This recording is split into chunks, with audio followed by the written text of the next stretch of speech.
said, Secretary has answered some questions but evaded a great many. And in our case, both Senator Lamar Alexander and I have asked for documents. We set a reasonable deadline. It expired. Now we really need to insist on those documents. So what documents specifically do you need?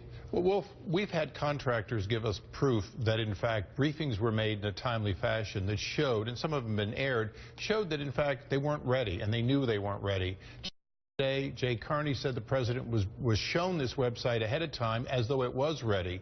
So figuring out who inside the organization knew but failed to communicate is important, but more importantly, because there's so many other areas, including the risk of private information coming out in a website that isn't ready, we really need to ask those questions and see what's internally going on. Because Mike Rogers, the chairman of the House Intelligence Committee, who's also a member of the Energy and Commerce Committee, asked some tough questions about whether or not information people provide to that website about their Social Security numbers, their income, whatever, is really secured. And you want to subpoena information to show that they knew in advance the security, the cybersecurity was not adequate?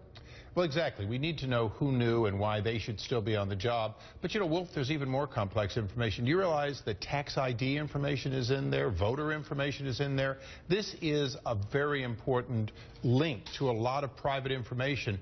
And although we've been given assurances that it's safe, we were given assurances that they could handle the volume. They say they've cleaned it up and secured it. You believe it's secure right now? Well, I don't want to overly find humor in this, but while the Secretary was speaking yesterday saying they hadn't had a shutdown, another network was showing a current shutdown that was displayed. So very clearly they're saying one thing, but they're not yet demonstrating it with the reliability of this website. They're claiming November 30th they'll be ready.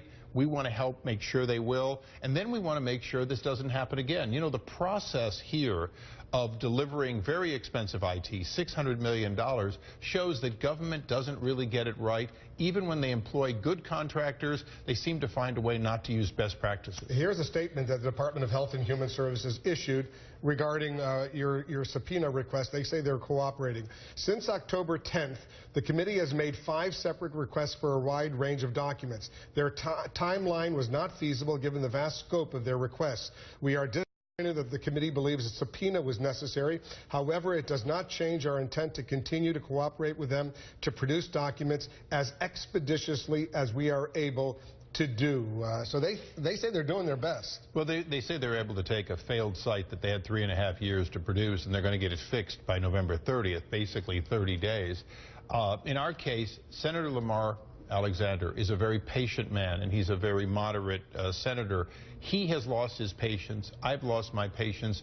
We're saying start giving us at least the critical, and we prioritize, the critical discovery to let us understand, particularly related to documents we already have that showed they were shown these failures. You want documents from the Department of Health and Human Services, also from the main contractors who were providing services to create this website, is that right? Absolutely, although 10 out of 11 of the major contractors are cooperating fully. Who's not cooperating? QSSI, the lead contractor. That's the big one. They're the big What are they saying to you? Well, they basically wouldn't give us timelines. They sort of slow-rolled us, and we had to send them a subpoena, too.